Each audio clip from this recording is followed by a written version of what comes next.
Assalamualaikum warahmatullahi wabarakatuh. Malam ini, saya akan membawa kalian masuk ke sebuah kisah gelap yang lahir dari kampung biasa. Dari seorang penjual cilok yang tampak ramah dan tak pernah dicurigai. Sebuah cerita tentang niat yang dibiarkan tumbuh, tentang jalan pintas menuju kekayaan, dan tentang tetangga yang perlahan berubah menjadi tumbal. Di balik suara sendok yang diketukkan ke panci, tersembunyi bisikan yang tak terdengar telinga manusia. Di balik senyum penjual, ada perjanjian tanpa kata yang menuntut nyawa. Satu persatu gadis menghilang, dan kampung yang semula tenang berubah menjadi ladang kecurigaan dan teror. Ini bukan sekadar cerita pesugihan. Ini adalah kisah tentang harga terakhir yang harus dibayar ketika manusia lebih memilih iblis daripada nurani. Siapkan diri kalian, karena begitu cerita ini dimulai, tidak semua orang akan selamat sampai akhir. Nama Pak Hendy dikenal hampir oleh seluruh warga kampung itu. Setiap sore hingga menjelang malam, ia mendorong gerobak ciloknya menyusuri gang-gang sempit, berhenti di sudut sadit-sadit yang sama, mengetuk-ngetukkan sendok ke panci aluminium sebagai penanda kedatangannya. Suara itu dulu akrab, bahkan ditunggu. Namun belakangan, tak lagi demikian. Usianya menginjak kepala 4, tubuhnya kurus dengan wajah yang selalu tampak letih. Senyum yang ia berikan kepada pembeli sering terasa dipaksakan. Tak banyak yang tahu bahwa di balik senyum itu, ada perasaan pahit yang terus mengendap. Setiap hari, Pak Hendy melihat perubahan di sekelilingnya. Tetangga yang dulu sama-sama susah, kini satu persatu memperbaiki rumah, membeli motor baru, menyekolahkan anak, kikota. Sementara dirinya tetap sama, bahkan kian terpinggirkan. Dagangan ciloknya mulai sepi. Anak-anak yang dulu berebut kini lebih memilih jajanan lain. Kadang gerobaknya pulang dengan panci nyaris penuh. Uang yang ia hitung setiap malam selalu kurang. Tak pernah cukup untuk membayar utang, apalagi memperbaiki hidup. Istrinya sering diam, tapi diam itu justru lebih menyiksa daripada keluhan. Ada tatapan kecewa yang tak pernah diucapkan, namun terasa menghantam dada Pak Hendy setiap kali ia pulang. Ia mulai merasa kampung itu tidak adil, merasa hidup mempermainkannya. Dalam hati ia sering bertanya, kenapa orang-orang lain bisa mudah mendapatkan rezeki, sementara ia harus berjuang mati-matian hanya untuk bertahan. Pertanyaan itu perlahan berubah menjadi rasa iri,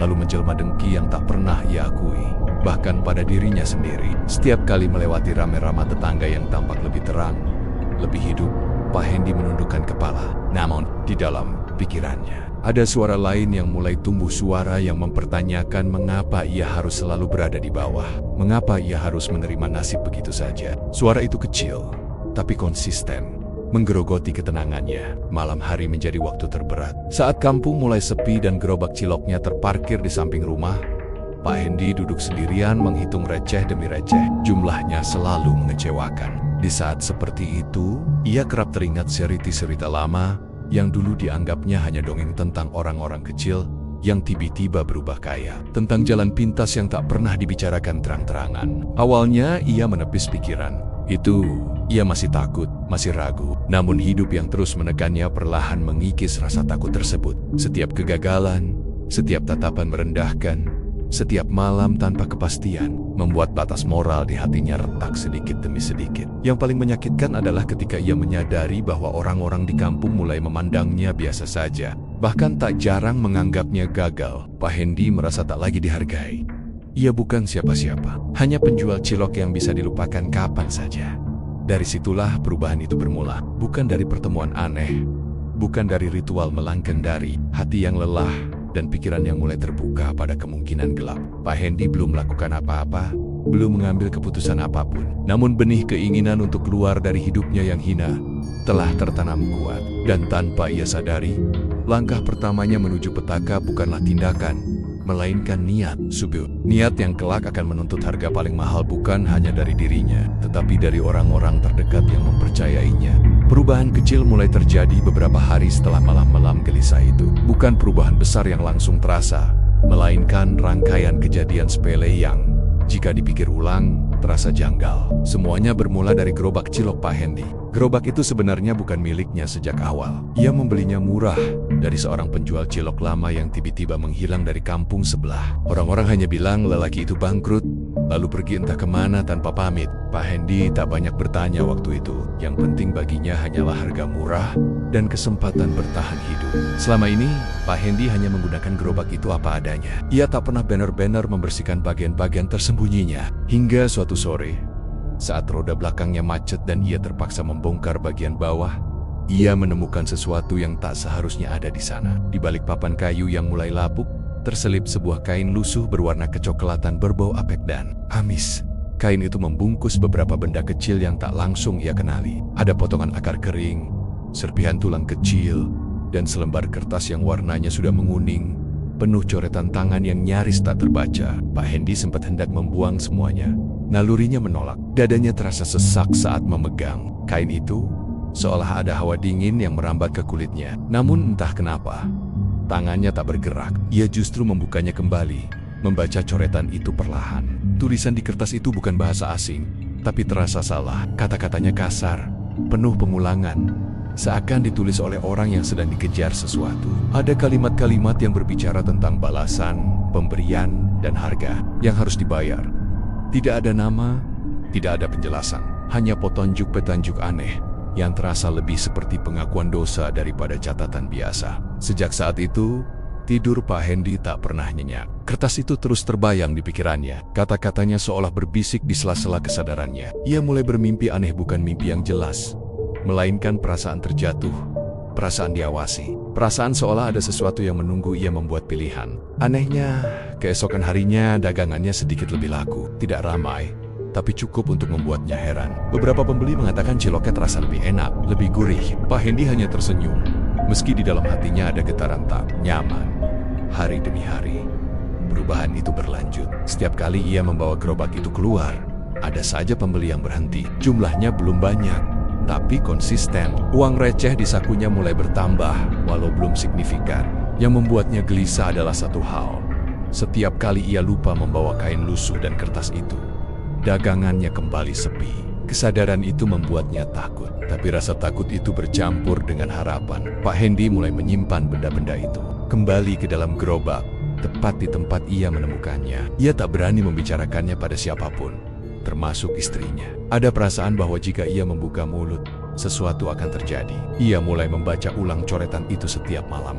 Sejak malam itu, kebiasaan Pak Hendy berubah tanpa ia sadari. Ia tak lagi langsung pulang setelah berjualan. Kakinya sering melambat sendiri ketika melewati jalan setapak di pinggir kampung. Jalan yang jarang dilewati orang karena menuju ke bangunan tua bekas gudang pabrik yang sudah lama ditinggalkan. Dulu, tempat itu hanya dianggap bagian dari kampung yang mati. Kini, entah mengapa, tempat itu terasa seperti memiliki tarikan tersendiri. Awalnya Pak Hendy hanya berdiri di kejauhan. Ia tak punya alasan jelas untuk mendekat. Namun setiap kali ia berada di sekitar sana, dadanya terasa lebih ringan, seolah beban hidupnya mengendur sesaat. Di waktu yang sama, telinganya kerap menangkap sesuatu, bukan suara yang jelas, melainkan desakan halus, seperti napas yang terlalu dekat untuk diabaikan. Bisikan itu tak pernah menyebut nama, tapi Pak Hendy tahu arah tujuannya. Setiap kali ia menolak dan melangkah menjauh, pikirannya kembali dipenuhi kegelisahan. Uang dagangannya terasa berat di saku, bukan karena jumlahnya, melainkan karena perasaan bahwa itu belum cukup, tak akan pernah cukup. Tidurnya semakin terganggu. Mimpi-mimpi aneh datang silih berganti. Ia bermimpi berjalan di tempat gelap tanpa ujung, membawa gerobak cilok yang rodanya berlumur sesuatu yang lengket. Ia terbangun dengan napas terengah, keringat dingin membasahi punggung dan perasaan bahwa mimpinya bukan sekadar bunga tidur. Di siang hari, pikirannya sering kosong. Saat berjualan, ia mendapati dirinya menatap wajah para pembeli lebih lama dari seharusnya, terutama anak-anak dan remaja perempuan yang datang dengan tawa ringan dan mata polos. Ada perasaan aneh yang muncul, bukan hasrat, melainkan perhitungan samar yang belum memiliki bentuk. Pak Hendy mulai sering membawa kertas coretan dari gerobak itu kemanapun ia pergi. Ia tak lagi sekadar membacanya, tapi menghafalnya. Kalimat-kalimat yang dulu terasa kabur kini seperti tersusun rapi di kepalanya. Ada bagian yang terus berulang di pikirannya, tentang tempat pemberian diterima dan keheningan sebagai saksi. Suatu malam, tanpa benar-benar memutuskan, Pak Hendy melangkahkan kaki ke bangunan tua itu. Tidak ada rasa takut seperti yang ia bayangkan. Yang ada justru perasaan pulang, seolah tempat itu telah lama menunggunya. Udara di dalam terasa berat, namun tidak membuatnya sesak. Bau lembab dan amis bercampur menjadi satu, terasa akrab secara aneh. Ia tidak melihat apapun, tidak ada bayangan, tidak ada wujud, namun kehadiran sesuatu terasa nyata. Pak Hendy berdiri, diam cukup lama, hingga lututnya gemetar, bukan karena takut, melainkan karena rasa kecil yang mendadak menyergapnya. Untuk pertama kalinya dalam hidupnya, ia merasa benar-benar diperhatikan. Tidak ada suara yang terdengar jelas, tapi pikirannya dipenuhi gambaran-gambaran singkat tuang yang mengalir, dagangan yang tak pernah sepi, dan wajah-wajah yang tersenyum padanya dengan kagum. Gambaran itu begitu menggoda hingga Pak Hendy lupa mempertanyakan asalnya. Saat ia keluar dari bangunan itu, malam terasa berbeda. Langit sama gelapnya, jalan sama sepinya, namun langkahnya lebih ringan, seolah ia baru saja meninggalkan sesuatu yang penting. Meski tak tahu apa, sejak malam itu, Pak Hendy tak lagi menyangkal. Ia tahu ada sesuatu yang sedang mengamatinya, menunggunya, dan perlahan membimbingnya. Dan alih-alih menjauh, ia mulai menerima kehadiran itu sebagai bagian dari hidupnya. Tanpa ia sadari, batas antara keinginannya dan bisikan itu kian kabur. Yang tersisa hanyalah dorongan untuk kembali lagi dan lagi ke tempat yang terlupakan itu, tempat di mana langkahnya akan benar-benar menentukan arah hidupnya selanjutnya. Oba memahami maknanya. Kalimat-kalimat yang dulu terasa asing kini seolah lebih jelas, seakan pikirannya dipaksa menyesuaikan diri. Ada bagian yang berulang kali ia baca, tentang pemberian yang tak boleh ditolak dan hubungan yang tak boleh diputus. Pak Hendy belum sepenuhnya paham, tapi satu hal mulai tertanam di benaknya. Gerobak itu bukan sekadar alat berdagang, ada sesuatu yang melekat padanya. Sesuatu yang sudah lebih dulu ada sebelum dirinya, dan tanpa sadar, dengan membeli gerobak itu, ia telah menerima warisan yang tidak diminta, warisan yang pelen-pelen menuntut perhatian. Malam itu, sambil duduk sendirian di samping gerobak, Pak Hendy merasakan sesuatu yang belum pernah ia rasakan sebelumnya. Bukan kebahagiaan, bukan ketenangan, melainkan keyakinan samar bahwa hidupnya bisa berubah. Keyakinan yang berbahaya, karena untuk pertama kalinya, ia tak lagi memikirkan apakah perubahan itu benar atau salah. Ia hanya memikirkan satu hal. Jika ini adalah jalan keluar dari hidupnya yang hina, mungkin tidak apa-apa untuk terus melangkah. Dan pada saat itulah, tanpa ritual dan tanpa janji yang diucapkan, Pak Hendy secara perlahan telah membuka pintu yang seharusnya tetap tertutup. Kunjungan Pak Hendy ke bangunan tua itu tak lagi terasa sebagai kebetulan. Malam-malam berikutnya, langkahnya selalu berakhir di sana. Seolah rute pulangnya telah diubah tanpa ia sadari. Ia tak membawa niat yang jelas. Hanya perasaan harus hadir, sebuah dorongan sunyi yang lebih kuat daripada lelah dan takut. Pada suatu malam, dorongan itu mencapai puncaknya. Pak Hendy datang lebih awal. Bahkan sebelum kampung benar-benar sunyi, ia duduk di lantai yang dingin, menatap kertas coretan yang kini terasa begitu akrab. Kata-kata di sana seperti menemukan tempatnya sendiri di pikirannya. Tanpa berpikir panjang, ia mengikuti petunjuk yang tertulis, mengulang kalimat tertentu, menyusun benda-benda kecil dari kain lusuh sebagaimana digambarkan, dan menunggu. Tak ada ledakan, tak ada kejadian mencolok. Yang berubah justru keheningan. Hening itu menekan, menutup ruang di dadanya, membuat napasnya terasa berat. Dalam tekanan itu, Pak Hendy merasakan sesuatu hadir, bukan sebagai wujud, melainkan sebagai kepat. Seperti saat seseorang tahu dirinya sedang ditatap, meski tak melihat mata yang memandang. Pikirannya dipenuhi satu gagasan sederhana, memberi untuk menerima. Bukan kalimat yang terdengar, melainkan pemahaman yang tiba-tiba saja yuta. Ia merasa bodoh karena selama ini mencari jawaban dengan kata-kata, padahal yang diminta adalah kesediaan. Tanpa sadar, Pak Hendy mengangguk. Gerakan kecil itu terasa penting, seolah menjadi penanda. Setelahnya, tekanan di dadanya mereda. Ia duduk lama, menunggu sesuatu yang tak ia ketahui bentuknya. Namun tak ada lagi yang terjadi malam itu. Ia pulang dengan perasaan aneh, lega sekaligus kosong. Keesokan harinya, perubahan itu datang dengan cara yang lebih nyata. Sejak pagi, pembeli berdatangan tanpa henti. Orang-orang yang biasanya hanya lewat, kini berhenti. Anak-anak yang jarang terlihat kembali muncul. Bahkan ada yang datang dari kampung sebelah. Pak Hendy melayani semuanya dengan tangan gemetar, mencoba tetap tenang, mencoba meyakinkan dirinya bahwa ini hanya keberuntungan yang tertunda. Namun di sela kesibukan itu, ada detail kecil yang mengusiknya. Setiap kali ia melayani pembeli tertentu, gadis-gadis muda yang datang sendiri atau berkelompok, ada rasa hangat yang mengalir singkat, seperti sesuatu yang mengangguk puas. Rasa itu membuatnya merinding, sekaligus membuatnya ingin mengulanginya. Malamnya, saat menghitung uang, jumlahnya jauh melampaui hari-hari sebelumnya. Pak Hendy duduk lama, menatap tumpukan lembaran yang tak pernah ia bayangkan akan terkumpul sekaligus. Ia tertawa pelan, lalu terdiam. Dalam diam itu, ia menyadari sesuatu, yang perubahan itu kini tak bisa disangka lagi. Dagangan Pak Hendy bukan sekadar laris, ia menjadi kebiasaan bagi banyak orang. Ada pembeli yang datang hampir setiap hari. Ada yang merasa ada yang kurang jika tak menyantap ciloknya. Pak Hendy menyadarinya dari cara mereka menunggu, dari tatapan yang tak sabar, dari alasan-alasan kecil yang dibuat hanya agar bisa berhenti di dekat gerobaknya. Ia mulai menikmati posisi itu. Untuk pertama kalinya, ia merasa dibutuhkan. Desap. Dengan ramah, ditanya kapan lewat lagi, bahkan dicari jika tak terlihat sehari saja. Semua itu menambah luka lama dalam dirinya. Luka karena merasa tak dianggap. Namun di balik rasa bangga itu, ada kesadaran lain yang perlahan tumbuh, kesadaran bahwa ketergantungan ini bukan sepenuhnya wajar. Pak Hendy mulai mengamati pembelinya dengan cara yang berbeda. Ia mengingat siapa yang sering datang, siapa yang jarang, siapa yang datang sendiri, dan siapa yang selalu berkelompok. Perhatiannya tertuju pada satu pola yang sulit diabaikan.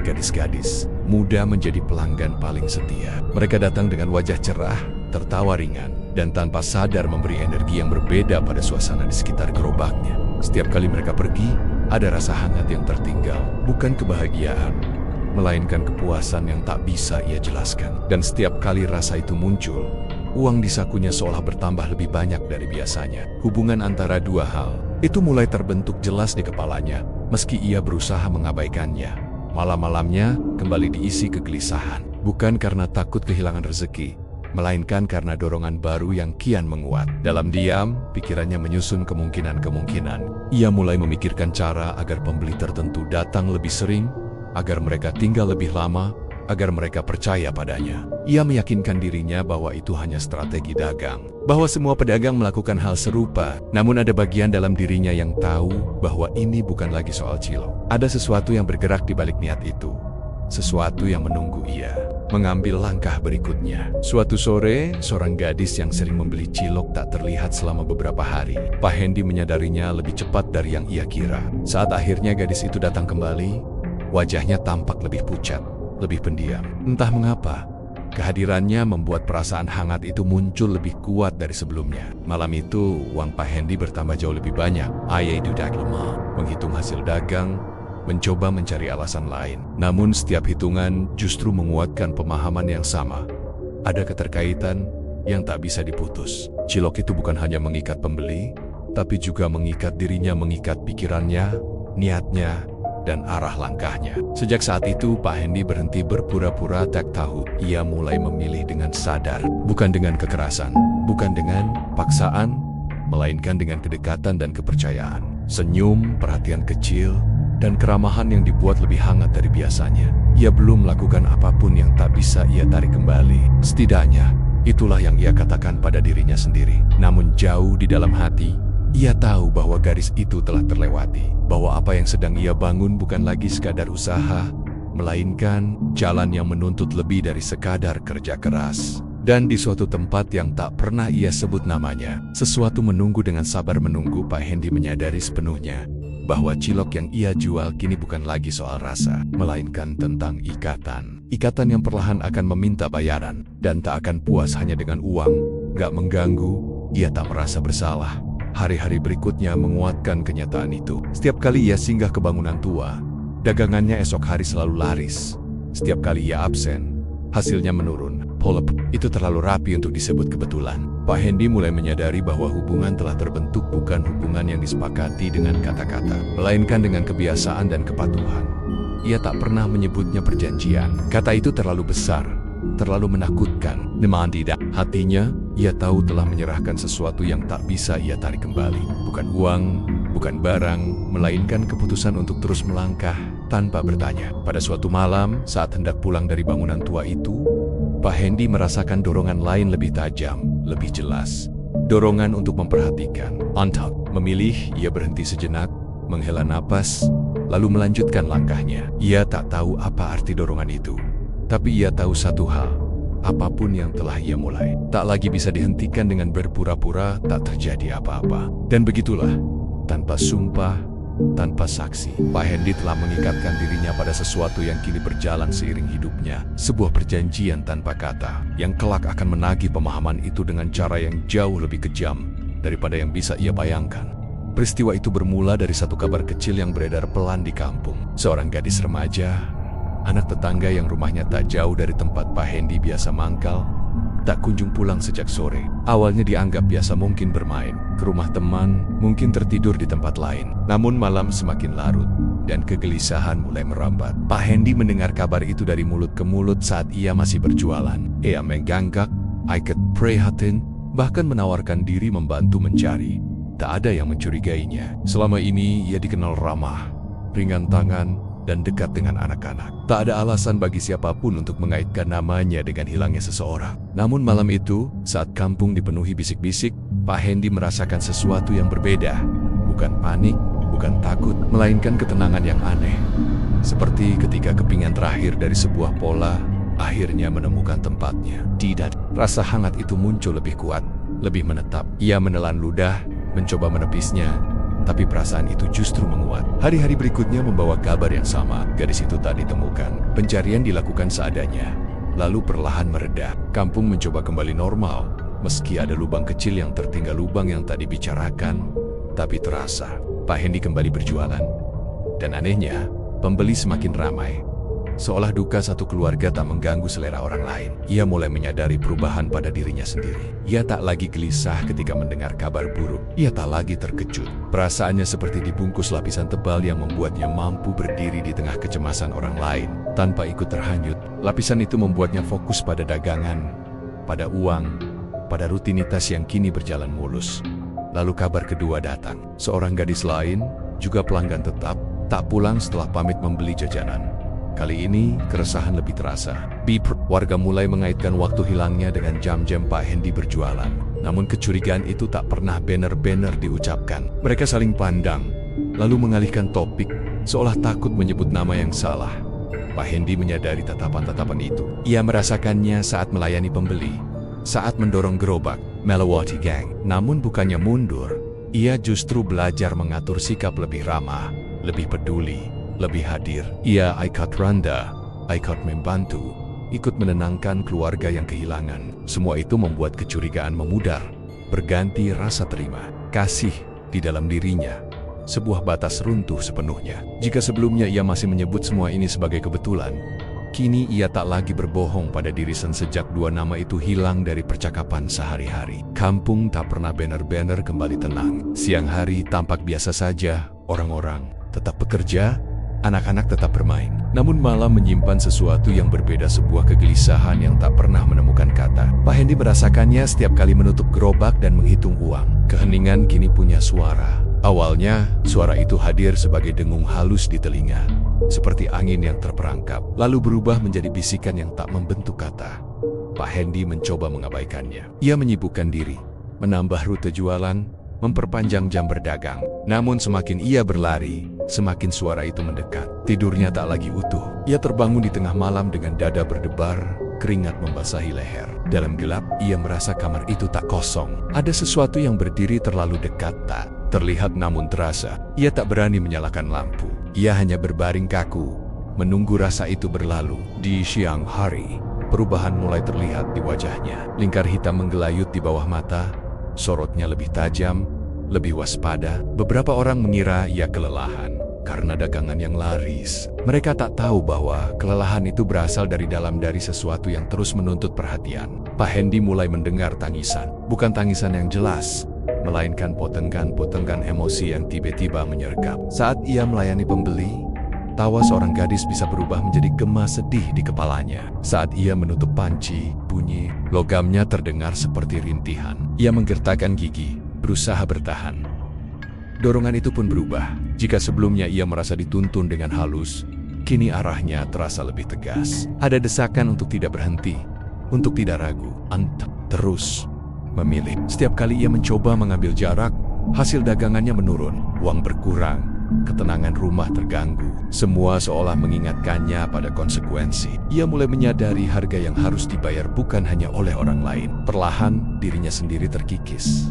Ia menjadi lebih cepat marah, lebih mudah curiga. Ia menjauh dari orang-orang yang dulu dekat. Bahkan istrinya mulai merasakan jarak itu, sebuah dinding tak kasat mata yang tumbuh di antara mereka. Pada suatu malam, saat kembali dari bangunan tua, Pak Hendy berhenti di tengah jalan. Nafasnya berat, kepalanya pening. Untuk pertama kalinya, ia merasakan ketakutan yang murni. Bukan takut miskin, bukan takut ketahuan, melainkan takut kehilangan kendali. Ia menyadari bahwa apapun yang ia beri, selalu ada tuntutan lanjutan, tak pernah cukup. Namun ketakutan itu tak membawanya pada penyesalan. Justru sebaliknya, ia merasakan kemarahan pada keadaan, pada orang-orang yang hidupnya tampak mudah, pada dunia yang tak pernah memberinya pilihan adil. Kemarahan itu menjadi peredam, menjadi alasan untuk terus melangkah. Keesokan harinya, kampung kembali dikejutkan oleh kabar lain. Bisik-bisik menguat. Warga mulai menghitung menyusun pola, meski tak berani menyebutkannya. Pak Hendy mendengar semua itu dengan wajah tenang, seolah tak tersentuh.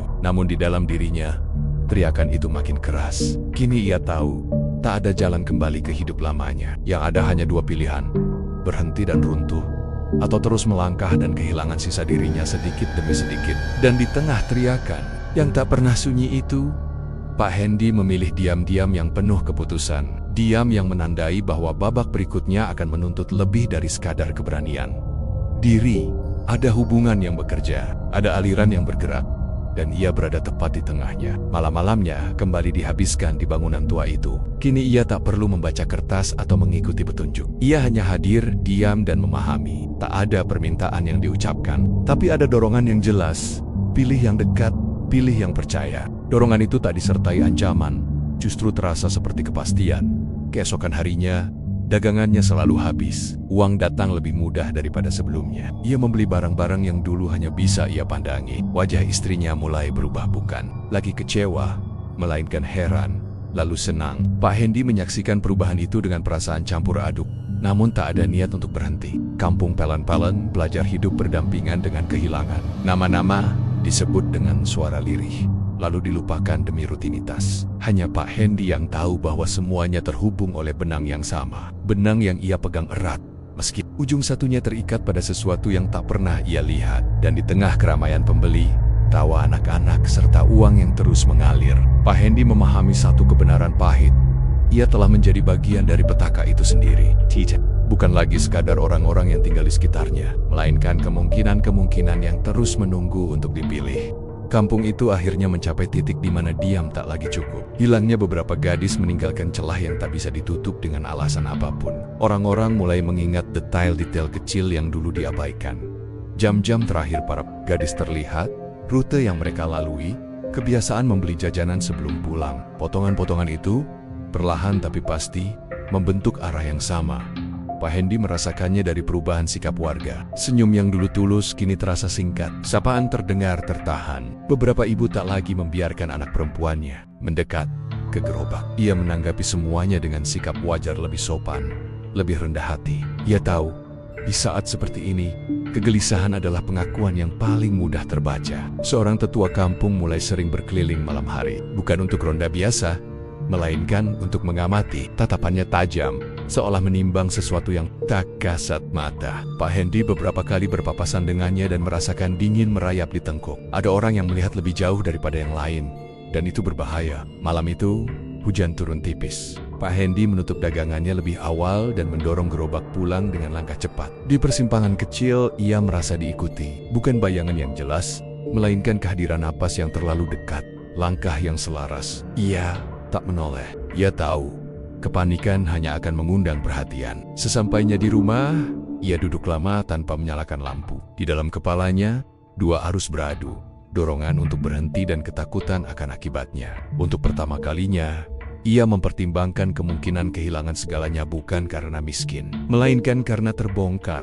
Dan di balik semua itu, ada tuntutan yang tak pernah ia ucapkan namun selalu hadir. Jangan putuskan yang sudah terikat. Keesokan harinya, tetua kampung datang berkunjung malam itu. Kampung tak sepenuhnya gelap. Beberapa rumah masih menyisakan lampu, seolah enggan tidur sebelum kegelisahan menemukan jawaban. Pak Hendy duduk sendirian di rumahnya.